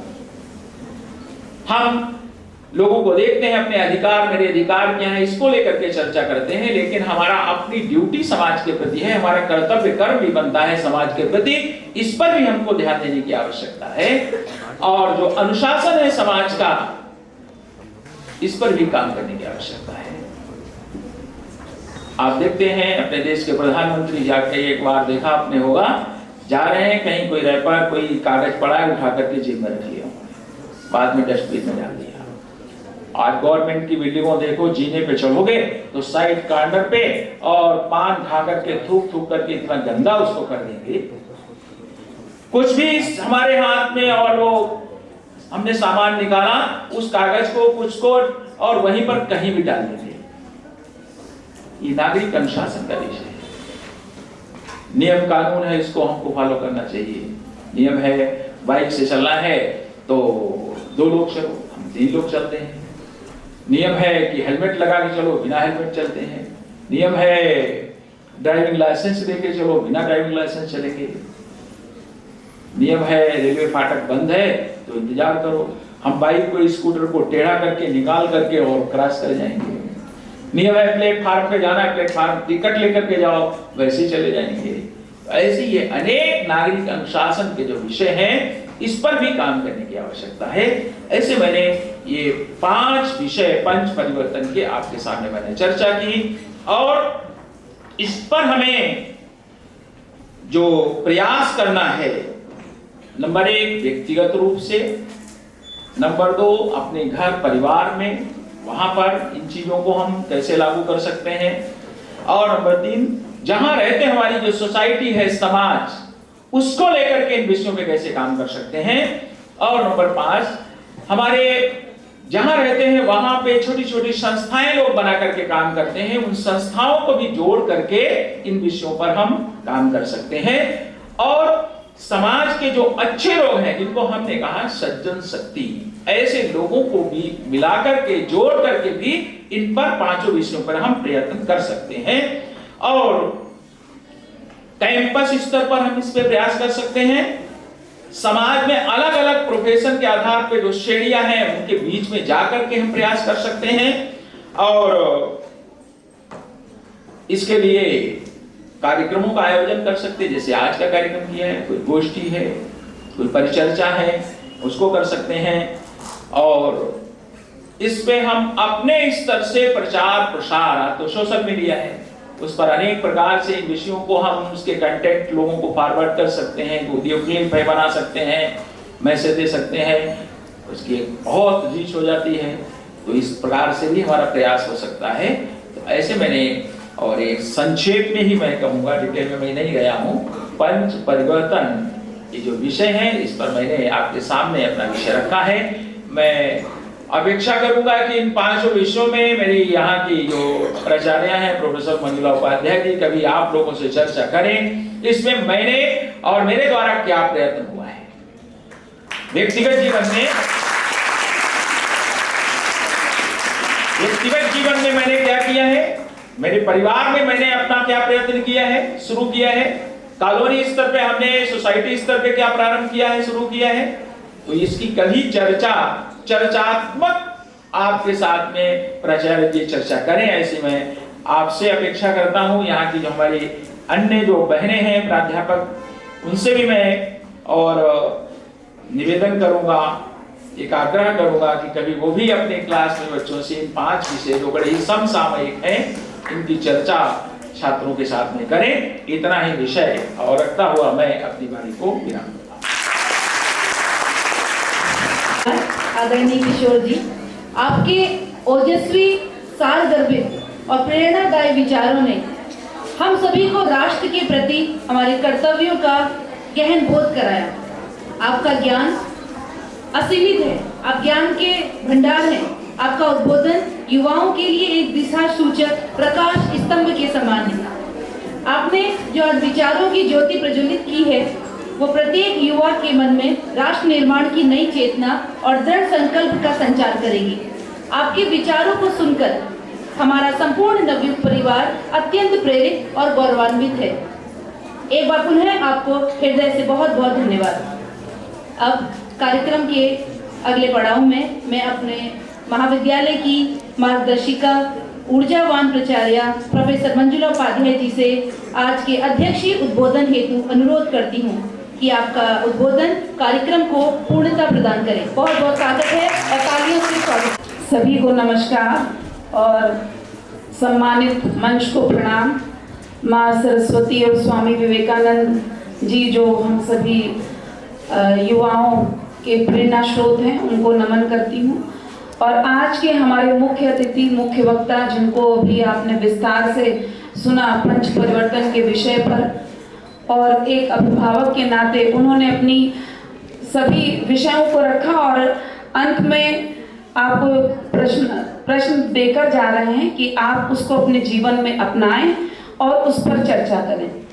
तो किसी आगे 1-2 महीने के बाद हम इस पर चर्चा कर सकते हैं कि जो विषय आज रखा गया उसमें से कितनी बातों को हमने अपनाया। अभी तुरंत तो नहीं अपनाया, क्योंकि अभी उन्होंने अंत में नागरिक अनुशासन की बात कही और जैसे ही उन्होंने अपने उद्बोधन को समाप्त किया, आपने अनुशासन को भंग करने की कोशिश की। तो अभी तो तुरंत नहीं किया है, पर जो है मैं ये चाहूंगी कि आप अपने जीवन में इसको उतारें और इस पर भी एक संवाद कार्यक्रम होगा जिसमें आप ये बताएंगी कि आपने अपने जीवन में इन बातों में से किन बातों को अपनाया है। क्योंकि जिन महापुरुषों का उदाहरण देकर भाई साहब ने बताया वो हम सभी जानते हैं। ऐसा नहीं कि हमने उनके बारे में महाभारत काल से हो, चाहे रामचरितमानस, रामायण, वाल्मीकि रामायण काल से हो, हम सभी जानते हैं उसमें जो उद्धृत उदाहरण हैं उनको हमको लेकर चलना चाहिए। पर क्या हम उनको आत्मसात कर पाते हैं, क्या ले पाते हैं? तो मैं आपका बहुत बहुत आभार प्रकट करती हूँ कि आपने हमारी छात्राओं के बीच, हमारी शिक्षिकाओं के बीच ये विचार की ज्वाला उन्मुख की है और उसके माध्यम से वो आगे अपने जीवन में कार्य करेंगी। और मातृशक्ति होने के नाते ये आपका दायित्व भी है, क्योंकि आगे आपको परिवार भी संभालना है। तो इतनी चेतना जब समाज के प्रति आपके अंदर होगी, तभी आप एक स्वस्थ और सुंदर समाज को बना पाएंगे। मैं हमारे आज के विशिष्ट वक्ता कुलदीप पति त्रिपाठी जी, मैं आपको बहुत बहुत धन्यवाद देती हूँ कि आपने अपने बहुमूल्य समय में से महाविद्यालय परिवार को अपना समय दिया। आपका भी बहुत बहुत आभार। मंच पर अखिल भारतीय विद्यार्थी परिषद लखनऊ महानगर की मंत्री सरिता पांडे जी, जब वो आप ही की तरह एक छात्रा हैं और इस पूरे लखनऊ महानगर को लीड कर रही हैं, तो आपको उनसे कुछ सीखना चाहिए। और वो तभी मुकाम हासिल हो पाता है जब हम अपने आप में अनुशासित होते हैं, संवेदनशील होते हैं और रचनात्मक होते हैं। तो ये सारी जब खूबियाँ आपके व्यक्तित्व में दिखती हैं, तभी आपको ऐसा पद मिलता है। वो भी आपके जैसी एक छात्रा ही है, बस आपसे थोड़ा सीनियर है कि वो शोध कर रही हैं। हमारे बीच लखनऊ विभाग के विभाग प्रचारक श्रीमान अनिल जी हैं। मैं आपका भी धन्यवाद देती हूँ कि आप हमारे बीच हैं पूरे समय। हमारे प्रांत संगठन मंत्री अखिल भारतीय विद्यार्थी परिषद अंशुल विद्यार्थी जी थे, उनकी व्यस्तता थी, वो चले गए हैं, पर उनका भी आभार। हमारे बीच विभाग संगठन मंत्री अखिल भारतीय विद्यार्थी परिषद पुष्पेन जी हैं। इस जिले के संगठन मंत्री नवीन जी हैं। इस जिले के जिला संयोजक अनुराग जी हैं। ऐसे अखिल भारतीय विद्यार्थी परिषद से बहुत सारे कार्यकर्ता हमारे बीच हैं। आप सभी का हार्दिक स्वागत, अभिनंदन इस महाविद्यालय की ओर से मैं करना चाहूँगी और धन्यवाद देती हूँ कि आपने समय दिया। प्रवीण मिश्र जी, जो पहले जिला प्रमुख थे इसी जिले के, और उनका स्नेह रहता है कि वो हमारे कार्यक्रमों में जरूर आते हैं और अब वो महानगर के दायित्व में हैं। आप हमारे बीच हैं। ज्ञानेंद्र जी, आप सभी का स्वागत, अभिनंदन एवं धन्यवाद। जैसा कि इतना विस्तृत विषय रखा जा चुका है और हमारे बीच मनोज जी भी हैं, हमारे इस जिला के जिला प्रचारक हैं, पश्चिम जिले में आता है अपना कॉलेज। आपका भी स्वागत, अभिनंदन है, धन्यवाद है कि आप हमारे बीच आए हमारे आग्रह पर। हमारी जो एनएसएस यूनिट की जो पीओज हैं और प्रोफेसर सीमा पांडे जी, जो अखिल भारतीय विद्यार्थी परिषद में प्रांत की खेलो भारत की प्रमुख भी हैं और बहुत ही ऊर्जावान हैं। आज भाई साहब के लिए पहले से इतना माहौल बना दिया गया था तो मुझे लग रहा कि थोड़ा घबरा रही थी, बाकी बहुत अच्छा संचालन किया भी और इससे भी ज़्यादा अच्छा करती हैं। तो आपकी ऊर्जा की वजह से ही आपको इतना बड़ा दायित्व मिला हुआ है। हमारे बीच अखिल भारतीय विद्यार्थी परिषद की लखनऊ महानगर की छात्रा प्रमुख डॉक्टर प्रतिमा घोष जी हैं और इस कॉलेज की बहुत यूनिट है जो इस छात्राएं हैं। निरंतर आप देख रहे हैं कि सभी के प्रयास से ये सुंदर कार्यक्रम आयोजित हुआ। इस युवोत्सव कार्यक्रम के अंतर्गत कई प्रतियोगिताएं हुई। आज भी सुबह वॉलीबॉल प्रतियोगिता हुई जिसमें कि डीएवी कॉलेज की छात्राएं और नवयुग कन्या महाविद्यालय की छात्राओं के बीच वॉलीबॉल की प्रतियोगिता हुई है नगर खेलो कुंभ के अंतर्गत। उसमें ये हमारे लिए खुशी की बात है कि नवयुग कन्या महाविद्यालय की छात्राएं जो है जीती हैं। वैसे तो हार जीत लगी रहती है, डीएवी की भी छात्राओं को बधाई। अभी पुरस्कार वितरण होना है जिसके लिए आप बेसब्री से इंतजार कर रहे हैं, तो उसमें मैं बहुत देर तक बाधा नहीं बनूंगी। पर ये जरूर है कि जो विषय रखे गए हैं आदरणीय प्रांत प्रचारक कौशल जी द्वारा, उनको अपने जीवन में आप आत्मसात करें और एक मातृशक्ति होने के नाते ये आपका दायित्व तो और ज़्यादा बढ़ जाता है। जैसे कि कुटुंब प्रबोधन की बात आई तो परिवार बनते भी और जुड़ते और उनकी जो हम कहें मजबूत होते हैं वो भी एक मातृशक्ति से ही होते हैं और जब बिखरते हैं तो वो भी एक मातृशक्ति से ही होते हैं। क्योंकि अगर आप दहेज की कुप्रथा देखें और चाहे परिवारों को टूटते हुए देखें तो उसमें कहीं ना कहीं महिला होती है। अगर मातृशक्ति जो है ये दृढ़ निश्चय कर ले कि मुझे परिवार को लेकर चलना है तो ये चीज़ें नहीं देखने में आएंगी। क्योंकि पहले परिवार कम टूटते थे, अब ज़्यादा टूटते हैं, क्योंकि पहले हमें त्याग की भावना शायद ज़्यादा थी, अब थोड़ा कम होती जा रही है। इस वजह से ये दिक्कतें आ रही हैं।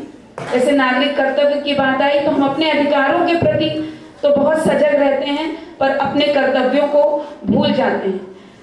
एक छात्र होने के नाते, एक शिक्षक होने के नाते, एक भारतीय नागरिक होने के नाते हम सभी के जो कर्तव्य हैं उनका कर्तव्यों का पालन करें। भारत का जो संविधान है उसमें अपनी दृढ़ निष्ठा बनाए हुए उसके नियमों का हम पालन करें। जो भी नियम बनाए गए हैं सड़क पे कैसे चलना, जैसा कि अभी भाई साहब ने कहा कि जब हम टू व्हीलर पे चल रहे हैं तो हमें अगर हेलमेट लगाना है तो हेलमेट लगाना चाहिए। अगर हमको 2 लोगों से ज़्यादा की सवारी नहीं होनी है तो हमें नहीं करनी चाहिए। कभी भी अनावश्यक सामग्रियों का प्रयोग करते हुए जो वर्जित हैं गाड़ी नहीं चलानी चाहिए। तो यही सब हमारे जीवन के लिए भी ज़रूरी है और ये नागरिक अनुशासन के नाते भी ज़रूरी है। पर्यावरण उससे हम सभी प्रभावित हैं तो इसलिए हम सभी की जिम्मेदारी है कि पर्यावरण संरक्षण हम सभी करें। अगर हम देखें तो हमारी सनातन संस्कृति में जो भी अभी कहा गया वृक्ष हैं तो वृक्षों की पूजा होती है। कोई त्योहार होता है जिसमें बरगद की पूजा होती है, वट की पूजा होती है, वट सावित्री देख लीजिए।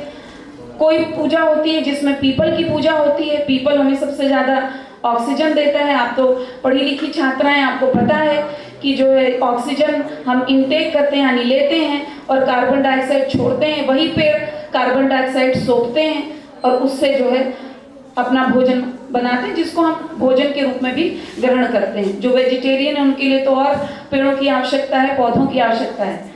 तो ये हमारी जिम्मेदारी है कि जो हमारे जीवन का आधार है उसको हम संरक्षित रखें, सुरक्षित रखें। जल के बिना आप कितने दिन रह पाएंगे।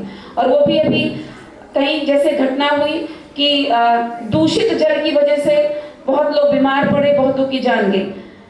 तो हमें अपने वायु को प्रदूषित होने से बचाना है, हमें अपने जल को प्रदूषित होने से बचाना है। जल ही जीवन है, हम सभी जानते हैं। तो वायु स्वच्छ रहे, जल स्वच्छ रहे, हमारे आसपास का वातावरण स्वच्छ रहे।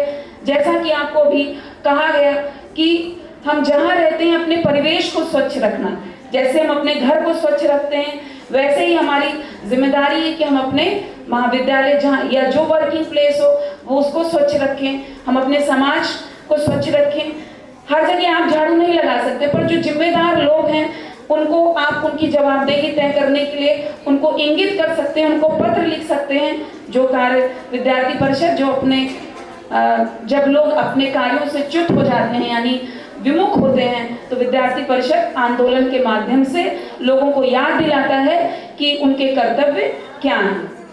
और जैसा कि हमने स्व का बोध की बात कही गई, ये जब ऐसा नहीं कि हमें सिर्फ चाइनीज गुड्स बहिष्कार करना है दीपावली के समय ही। बहुत सारी छात्राएं आर्थिक अर्थशास्त्र की भी बैठी होंगी, उन्हें पता होगा कि जितना ज़्यादा हमारा निर्यात होगा और आयात कम से कम होगा उतना ही देश हमारा सरप्लस में रहेगा और देश में जो विदेशी मुद्रा का भंडार है वो बढ़ेगा और हमारे देश की फाइनेंशियल ताकत बढ़ेगी।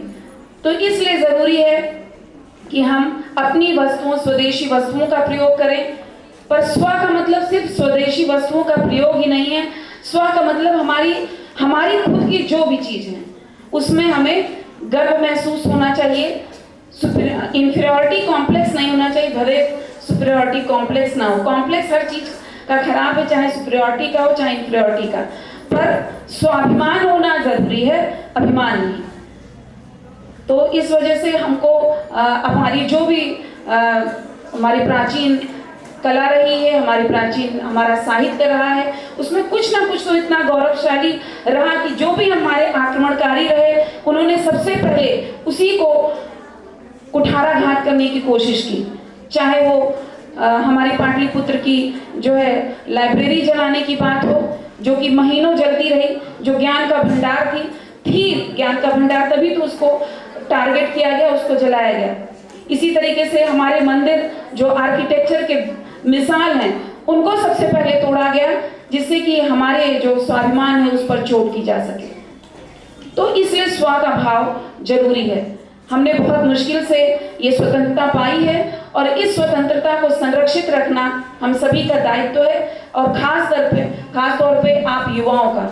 और आप युवा छात्राएं हैं तो आपको अपने लिए सजग रहना है, अपने परिवार के लिए सजग रहना है, अपने समाज, अपने देश के लिए सजग रहना है।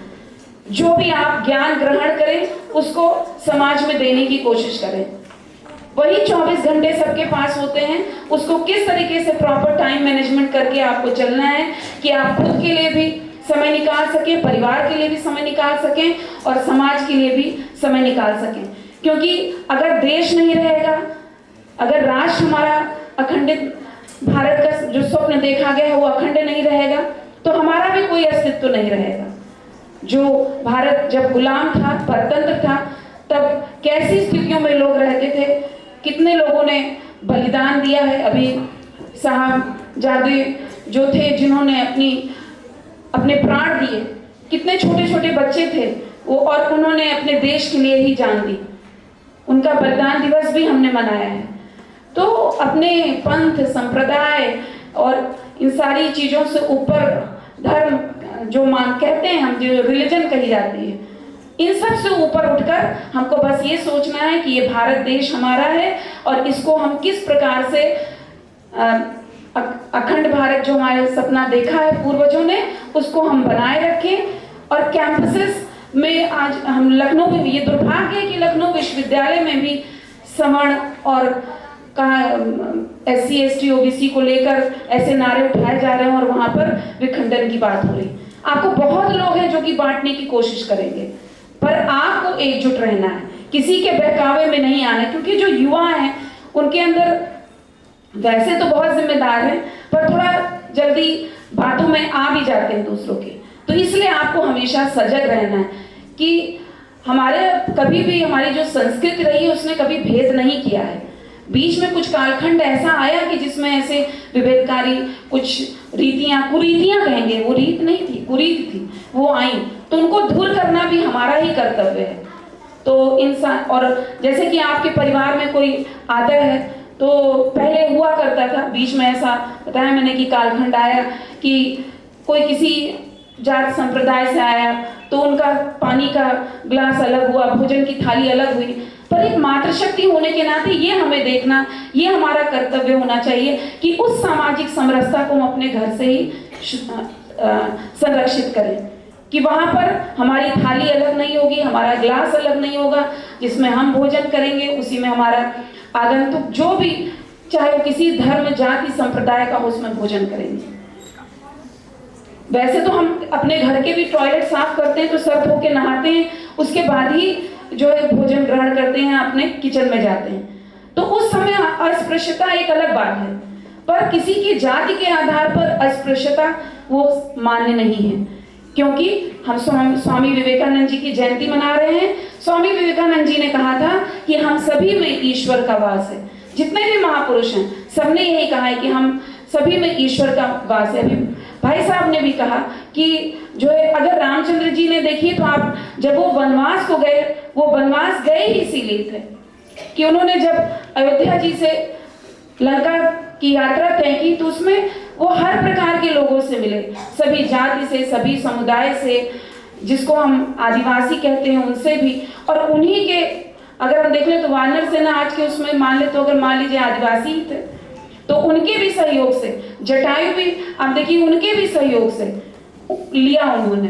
तो ये क्या दिखाना था कि हम समाज को जोड़ के रखते हैं, कभी ये विभेदकारी रहा नहीं, बीच में कुछ समय आया, तो आज हमें फिर से जागना है और किसी के बहकावे में न आके अपने समाज को साथ लेके चलना है। तो चाहे वो कुटुंब प्रबोधन हो, चाहे वो सामाजिक समरसता हो, चाहे स्व का बोध हो, चाहे पर्यावरण संरक्षण हो, चाहे नागरिक कर्तव्य हो, इन सभी चीज़ों को हम अपने जीवन में उतारें। और यही संगठन चाहता है कि ये समाज का विषय हो, और समाज का विषय है भी। बहुत लोग बहुत अच्छा कार्य इन क्षेत्रों में कर रहे हैं और हमें उन सब को लेकर साथ चलना है, क्योंकि समय हो गया है। तो इस सेकेंड मीटिंग में भी हमारे यहाँ एग्जाम है और अभी पुरस्कार वितरण होना है। तो मैं फिर से सभी का आभार प्रकट करते हुए अपनी वाणी को आज के लिए विराम देती हूँ। क्षमा करिएगा, कुटुंब की बात चली तो मैं नाम भूल गई, मतलब विस्मृत हो गया था। तो कुटुंब में मेरे साथ देने के लिए हेमंत कुमार उपाध्याय जी, नाम नहीं लिया जाता हम लोग क्या, पर जो है हेमंत कुमार उपाध्याय जी हमारे बीच हैं और मेरा आत्मबल बने रहते हैं। कल भी मेरा बाहर प्रवास था तो आप साथ थे। कभी भी महिलाएं ये मत सोचें कि ये अगर अपने परिवार का, अपने बेटे का, अपने पति का, अपने भाई का, किसी का उनको संरक्षण मिल रहा है तो उससे वो कमजोर हो जाती है। वो नारीवाद अलग है, हमारी संस्कृति उस नारीवाद में विश्वास नहीं करती। धन्यवाद। मार्गदर्शक से ही हम लोग कुछ न कुछ कार्यक्रम यहाँ पर करा पाते हैं। बच्चे बहुत बेसब्री से इंतजार कर रहे हैं अपने पुरस्कारों के लिए। तो पुरस्कार वितरण की कार्यक्रम को शुरू करने के लिए मैं अपने अतिथियों से अनुरोध करूंगी कि कृपया आए और उनका सर्टिफिकेट और उनका प्राइज, द्वितीय प्राइज के जीनत बानो, जल्दी से आए बेटा। तीनों बच्चियों ने बहुत अच्छा बोला था। तृतीय स्थान के लिए आ जाएंगी प्राची तिवारी। अभी जाइए नहीं, अभी वेट करिए। इसके बाद इसी विषय पर पोस्टर प्रतियोगिता आयोजित की गई थी, जिसमें प्रथम स्थान आस्था गौतम ने प्राप्त किया था। आस्था गौतम प्रथम स्थान पोस्टर प्रतियोगिता। इसके बाद तैयार रहे। द्वितीय स्थान निकिता सिंह, द्वितीय स्थान निकिता सिंह, ये भी दूसरे महाविद्यालय जाके कॉलेज का नाम रोशन किया इन्होंने बहुत बार। तृतीय स्थान मुस्कान शर्मा, मुस्कान शर्मा, जल्दी से आ जाएं पहले। इसके बाद स्लोगन प्रतियोगिता में जो विजेता छात्राएं तैयार हैं। स्लोगन में प्रथम स्थान है प्राची तिवारी।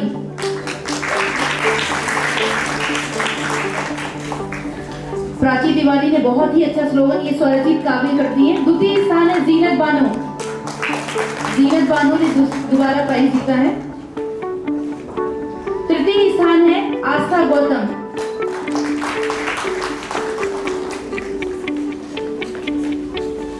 सभी बच्चे एक बार ग्रुप फोटो के लिए आ जाएगी।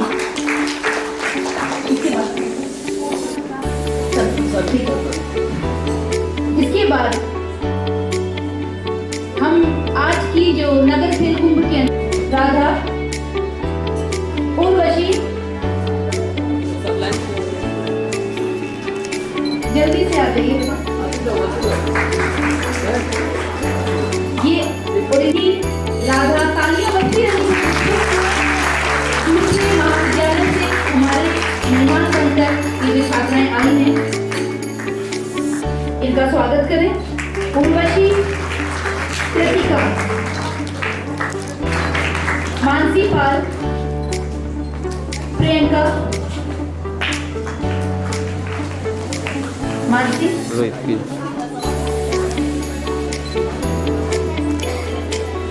प्रियंका,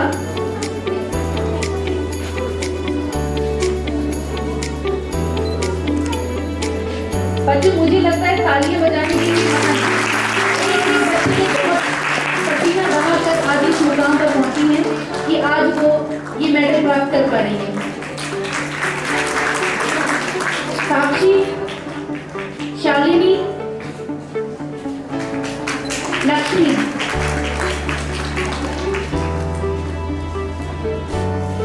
आ जाइए जल्दी से। शालिनी, लक्ष्मी, बहुत बहुत आप लोगों को आज यहाँ पर बधाई के पात्र हैं आप सभी कि आप लोग मेरे द्वितीय स्थान प्राप्त किए।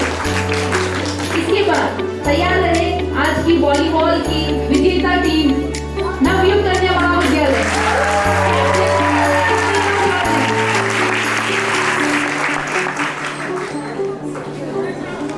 अभी जाइएगा नहीं, ग्रुप फोटो होने।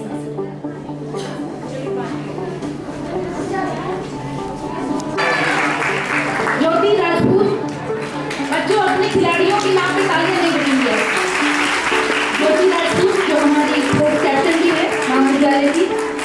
माया यादव, रेशमा कुमारी, थोड़ा सा साइड में रोड निकल जाएंगे, थोड़ा थोड़ा। पार्वती शर्मा,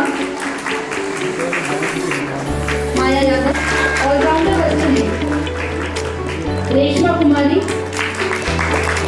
पार्वती शर्मा तैयार है।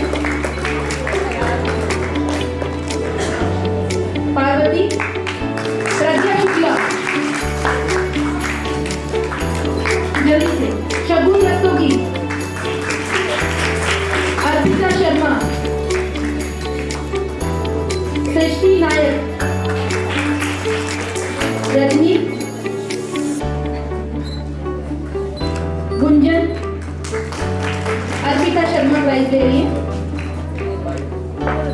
रजनी, गुंजन और कशिश नागर।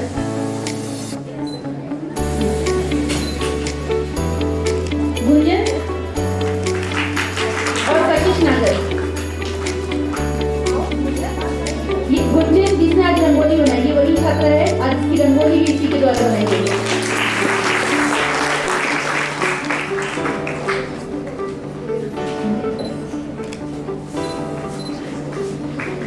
आप सभी बहुत बधाई की पात्र हैं। एक ग्रुप फोटो के लिए आप सभी लोग आ जाइए। जिनको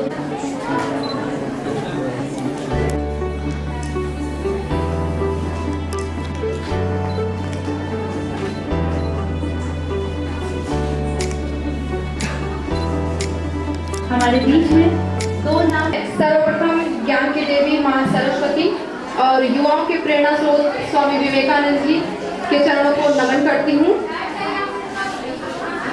मैं मंचस्थ अतिथि राष्ट्रीय स्वयंसेवक संघ अवध प्रांत के प्रांत प्रचारक श्री कौशल किशोर जी, अपर महाधिवक्ता उत्तर प्रदेश के श्री कुलदीप त्रिपाठी जी, अखिल भारतीय विद्यार्थी परिषद अवध प्रांत की प्रांत उपाध्यक्ष व इस कॉलेज की प्राचार्य प्रोफेसर मंजुला उपाध्याय जी एवं सभागार में उपस्थित स्वयंसेवक संघ के विभाग प्रचारक श्री अनिल जी, विभाग संपर्क प्रमुख श्री सचिन जी, अखिल भारतीय विद्यार्थी परिषद प्रांत के प्रांत संगठन मंत्री अंशुल विद्यार्थी जी, लखनऊ विभाग संगठन मंत्री श्री पुष्पेंद्र वाजपेयी जी, लखनऊ महानगर उपाध्यक्ष डॉक्टर प्रवीण मिश्रा जी, लखनऊ पश्चिम जिला संगठन मंत्री नवीन आजाद दुबे जी, लखनऊ पश्चिम जिला संयोजक अनुराग मिश्र जी एवं सभागार में उपस्थित भाइयों और बहनों,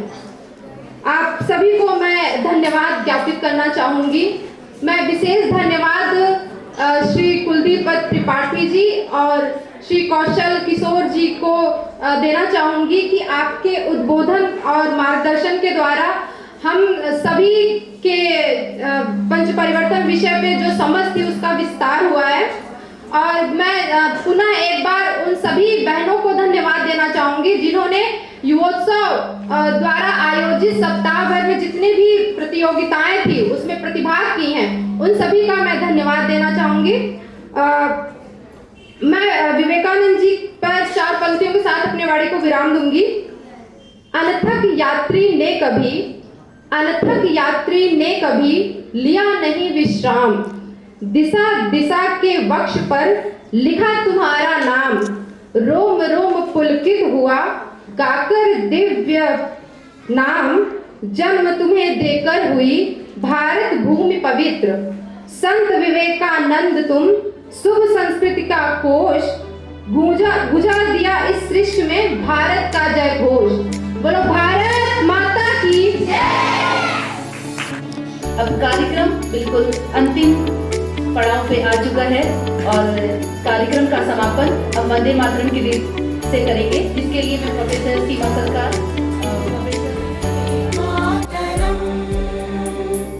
वंदे मातरम सुजला सुफला मलयज शीतला सस्य श्यामला मातरम वंदे मातरम शुभ्रज्योत्स्ना पुलकितयामिनी पुल्लकुसुमित द्रुमदल शोभिनी सुहासिनी सुमधुर भाषिणी सुखदां वरदां मातरं वन्दे